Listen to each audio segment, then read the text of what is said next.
Welcome to the New Money Habits Podcast, where we talk about how to create a better plan for your money so you don't have to live paycheck to paycheck. Here are your hosts, Sarah Jones and Nino Villa. Welcome back, Budgeteers. Coach Nino Villa here alongside my partner on the airwaves, Sarah Jones. And today we have a listener question that we want to address. So we have recently talked about student loans, and it kind of drummed up a question from one of our listeners. So today, Sarah and I are going to address this question. One of our listeners is thinking about using student loans to pay off higher interest debt. So they want to use the student loans to pay off other debts that have a higher interest rate. What say you, Sarah? Well, do you want my long answer or my short answer, Nino? I want the long answer. Absolutely not. Instead of no, absolutely not. Yes.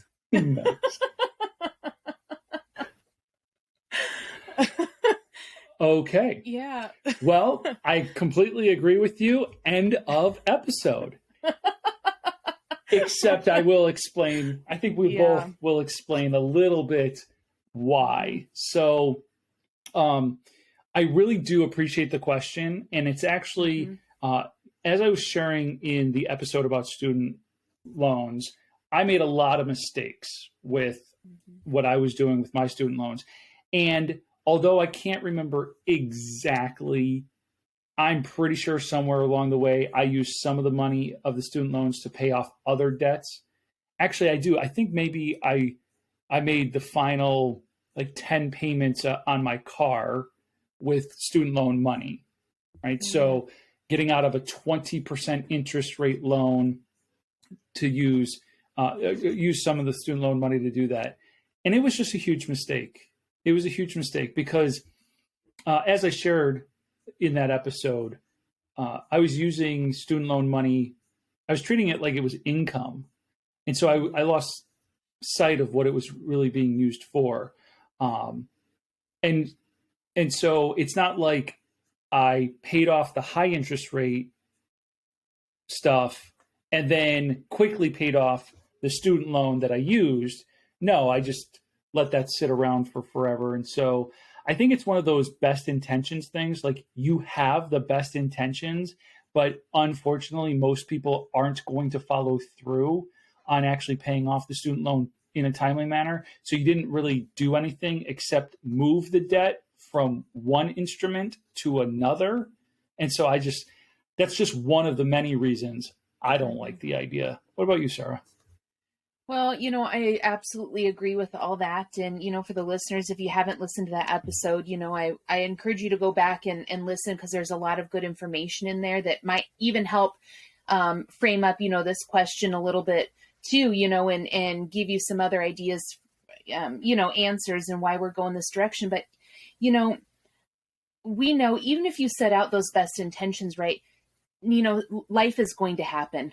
Things are going to happen, right? And, I'm just a big believer in, student loans are for our educational experience, right? They're to help with getting that education. And, my daughter, she is taking out student loans currently. And, she, so just a short little section, because I think it applies, to this, but she said, Mom, what do I do with some of the extra?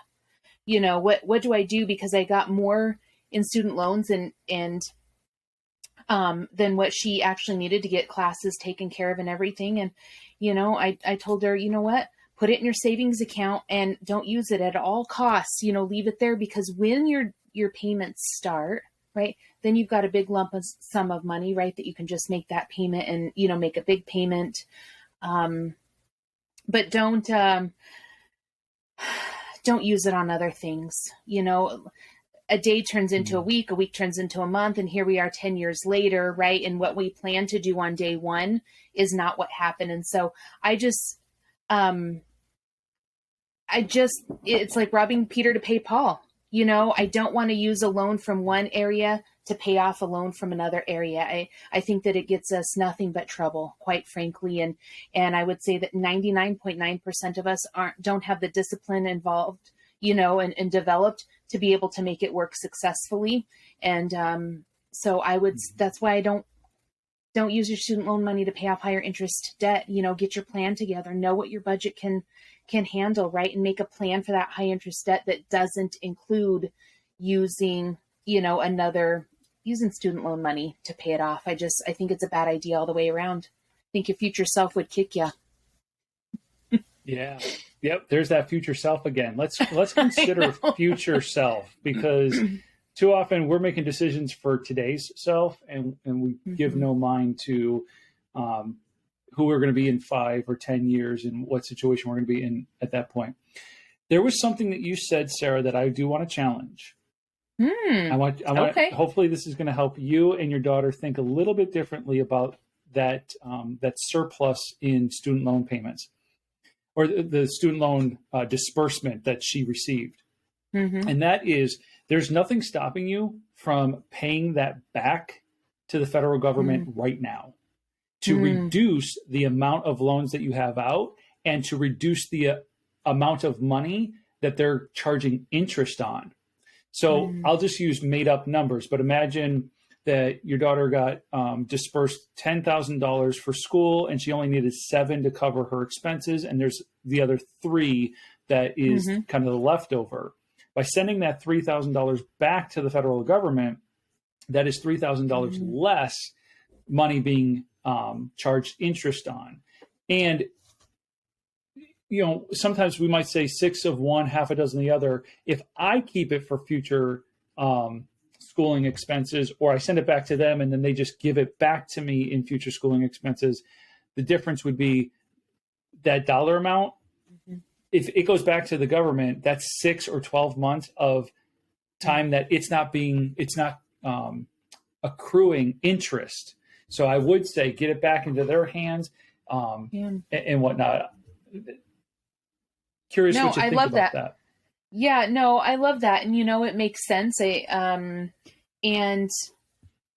I'll be honest, I don't know that I've considered that a whole lot. I just, and here's where, I know a decent amount about student loans, but I've never had them myself, right? And she's taken it upon herself to learn about them. And, this is I'm not above learning something new, right? And looking at a different perspective. And so I really like that. Actually, I think I might call her and have a conversation with her about it and say, you know what, maybe look at this option, right?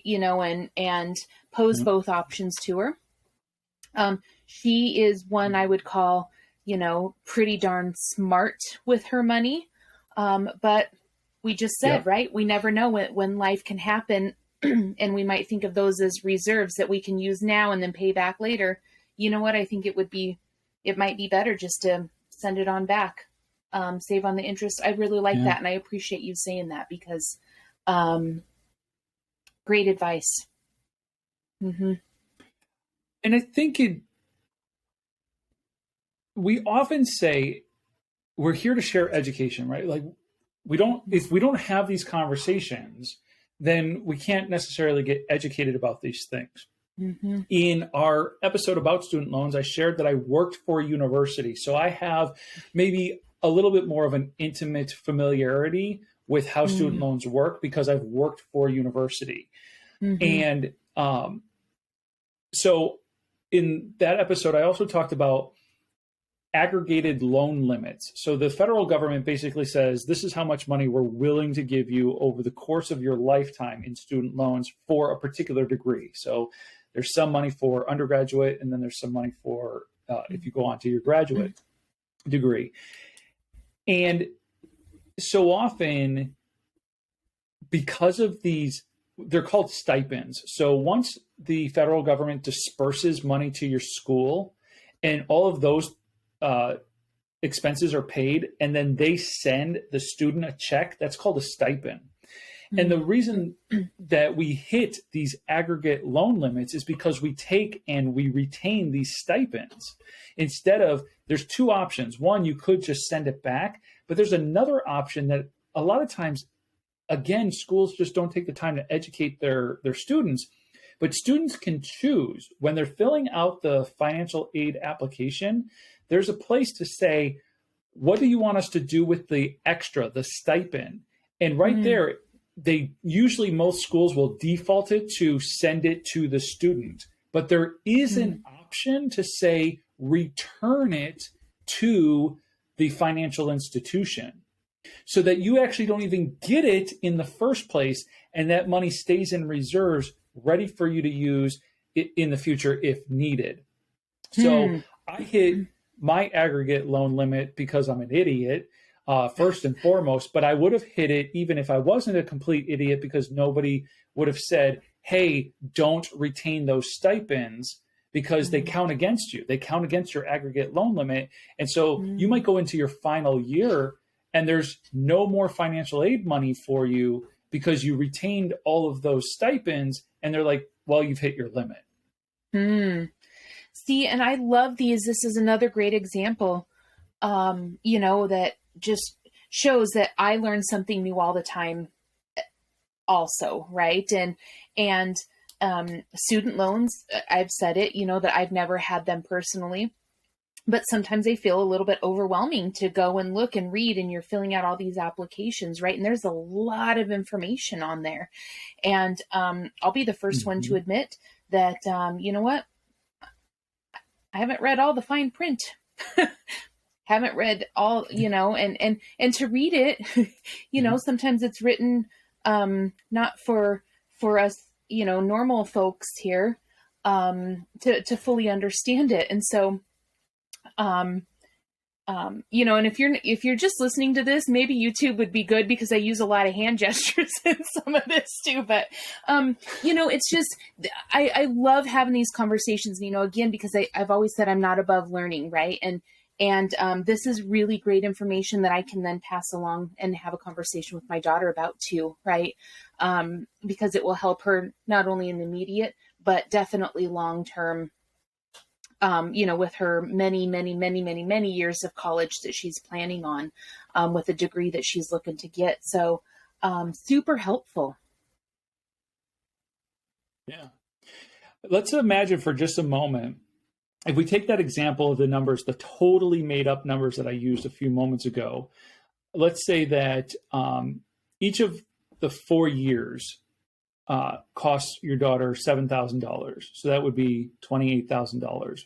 But they sent 10 each of those years. Well, that would be $40,000. So she would be paying back an extra $12,000 in student loans that she otherwise didn't need. And that would have been an extra $12,000 accumulating interest that she didn't need. And so it's even just from the numbers perspective of it as well. So, I'm happy to share, this otherwise useless knowledge that ended up being very useful after I left the university. Like, now I know how it all works, and now I can help people to avoid some pitfalls that, again, at the end of the day, we're responsible for what we decide, but it would be really, really nice if people educated us along the way. So if a financial aid officer just took a few minutes to say, listen, there's a really important option here for you, and we want to make sure that you're making an informed decision, and they would just even use made up numbers like I just did, I think so many more people could make an educated, informed decision to say, oh, okay, I don't want you to send me the extra money. Please just send it back to the financial institution that is servicing my loans. Right. So.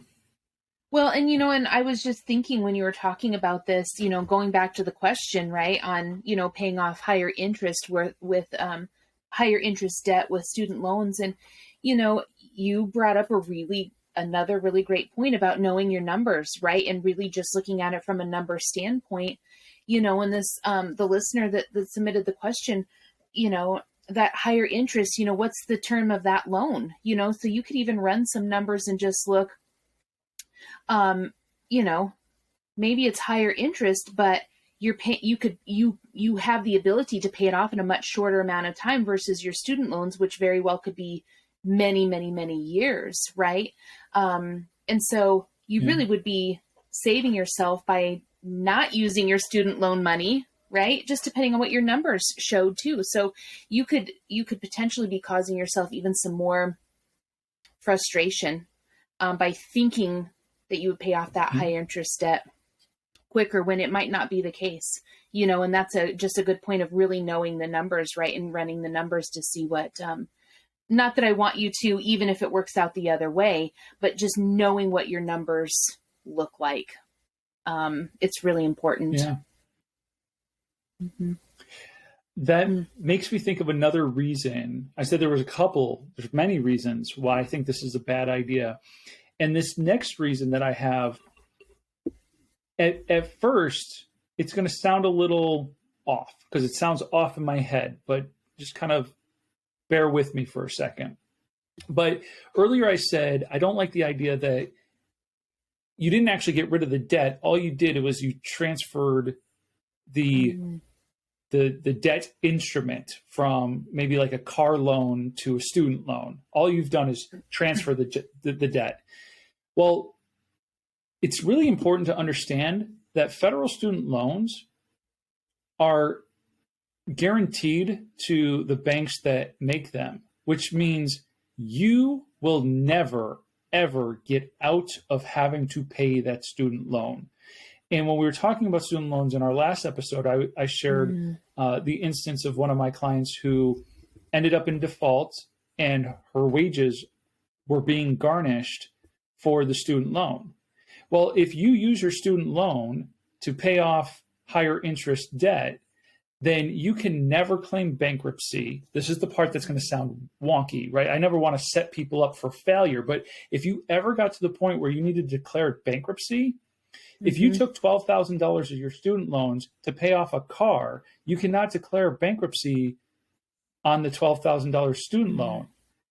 But if you had to, you could have declared bankruptcy on the car and gotten out from underneath it. Now, bankruptcy is another conversation for a whole nother day. And I'm not a fan of bankruptcy. I'm just trying to illustrate one other reason why you wouldn't want to take an unsecured debt and transfer it into the most secured type of debt there is on the planet. Right. Well, and, even if you take the bankruptcy conversation out of that, right, there are always options. And, if I'll just use the car loan, for example, right, there are always options available for, getting out of that loan. You could sell the car and come up with a difference. There are ways to get out of it versus, putting yourself in a really, really bad position, right? Because there's no getting out of paying back your student loans, right? And so in every other case that I could think of, there are ways to work those other loans to change payments or work with the companies on, more options, I guess, and more flexibility. So yes. Yeah, that's another great point. Yeah. To your point, there's other ways. Like after you have student loans, your credit score might have gone up and now you can refinance the car to a better interest rate. It might just be one of the things that may have been a small little plus in getting the student loans in the first place. And for anybody who might be thinking, like when I said you can't get out of student loans with bankruptcy, and Sarah, you said something about not being able to get out of student loans. For any of those listening now who might be thinking, yeah, but there's student loan forgiveness. If you haven't listened to our last episode, you need to go back and talk about the myth that is student loan forgiveness, because there's a lot of misconceptions about that. But I won't take time today to kind of rehash those misconceptions. I'll just plug the podcast instead. Go back to the last episode. Right. And, there's, and I'll just encourage people too, right, to go to StudentAid.gov, because there's a ton of information on that website as well. We talked about that in the previous episode, but I don't think it hurts to just go there and look around, right? Gain more information, gather information. I think I definitely could have benefited from that, when spending some more time there. Certainly spending some more time there and looking around, because everything that you need to know is really on that website. And tons of frequently asked questions even, and we're happy to answer them on the podcast, but you can go directly to the source as well, right? And get a ton of information. So just want to plug that again really quick, because for people that don't know that source is available, that's the one source that you can go to that's got all of the true information, not all the clickbait stuff. So Sarah, there's another angle that I want to look at this question from. This question about whether or not to use student loans to pay off higher interest debt. And that angle is through the prism of habits. So when we think about high interest debt, typically that's consumer credit. That's a credit card, a store department card. Sometimes it's a auto loan, but for the most part, that high interest debt is consumer debt, which means you spent money you didn't have to do something like take a trip, buy furniture, whatever it was. And so I would strongly recommend against using student loans to pay off other debt because of the habit. You've done nothing to address the consumer habit. And so, yeah, you could take your student loans, pay off a high interest balance, but what's to stop you from charging up that credit card again and getting yourself into into deeper debt and a more precarious situation? Another great point, because, and this question really makes me think, and I can assume a lot of things, or, I'm creating a lot of things about this question in my head, but, I really like this, Nino, because even with using, it's a habit to use that student loan money, right? You're creating a habit. You're giving yourself permission. If you're using that student loan money to pay off higher interest debt, right? You're giving yourself permission to do that. And you're creating a habit that, I'm going to say is probably very destructive. Right? Instead of going back and really looking at what is that student loan money for, right? What is it? Why did I take it out? I'm going to venture to guess that nobody takes student loan money out to use on other things intentionally. I'm going to hope that that's not the case, that we're taking it out for an education to help with our educational costs, right? And so you build that habit and use it for what it's meant to be used for. And to your point, right, address the habits of how did you get the higher interest, like you said, probably consumer debt, right? How did that build? And really take a look at those habits, because you're doing yourself a favor in the long run if you're addressing those habits and creating new ones to take you forward, that's going to leave you in a better spot going forward, and not always having, I'll say again, robbing Peter to pay Paul, because that's really what it is. You're using out of one to pay another one, and you're really not getting ahead if you're not addressing the habits that got you in this place to start with. Yeah, I think your word destructive is absolutely the right word. This could be the genesis of a really bad habit that yourself 10, 15, 20 years down the road is really going to be mad at your younger self for.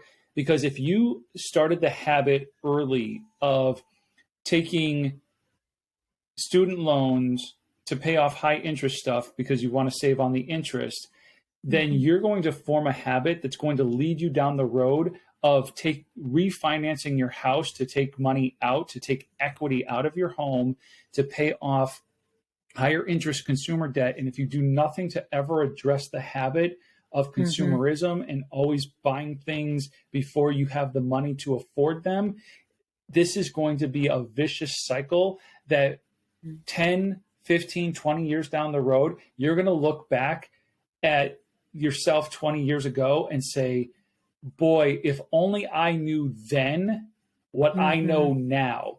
And so by listening to Sarah and I today, you do know now what you, in 15 years, you'll be like, man, I'm so glad I knew that back then, because I would be in such a worse position now had I not listened. Well, and that's what I love about these conversations that we have, because really we're bringing different perspectives, right? And different options, and just sharing with people all potential downfalls, right, of making a decision, right?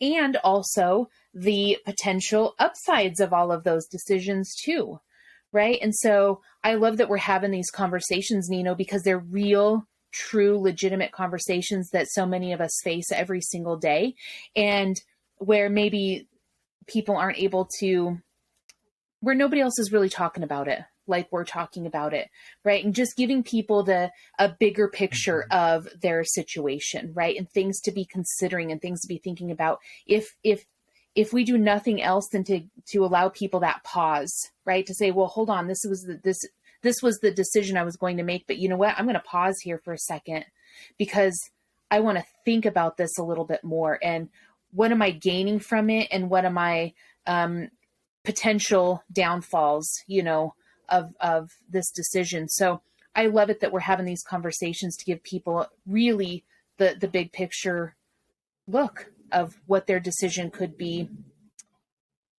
costing and affording them. Yeah. Yeah, I really appreciate the question that came in from our listener. To kind of reiterate, I think, we both agree that using student loans to pay off higher interest debt is a bad idea for a number of different reasons. And so if you're looking to develop a plan to take control of your money, which includes eliminating that high interest debt, it also means reducing or eliminating acquiring any new debt. And if you're looking for some help to establish and execute that kind of plan where you get back in control of your money, you can schedule time to sit down with either Sarah or myself. You can look at the show notes for a link to our calendar. You can visit newmoneyhabits.com and schedule a session there. We also have some tools on the website that will help you to create a plan that helps you to eliminate debt, avoid taking out new debt, and put you on a path to taking control of your money. Sarah, I think this was another great conversation. I really appreciate the fact that we got to address one of our listeners' questions specifically. I know we have a couple other questions in the hopper for future episodes, so I'm really excited to continue the conversation next time. Thank you for listening to the New Money Habits podcast, brought to you by New Money Habits and Keeping Up with the Joneses Financial Coaching. Submit your questions to our host by emailing podcast@newmoneyhabits.com. Be sure to subscribe to be notified of future episodes. Join our growing group of like-minded people on Facebook and follow us on your favorite platform. Music provided by Summer School.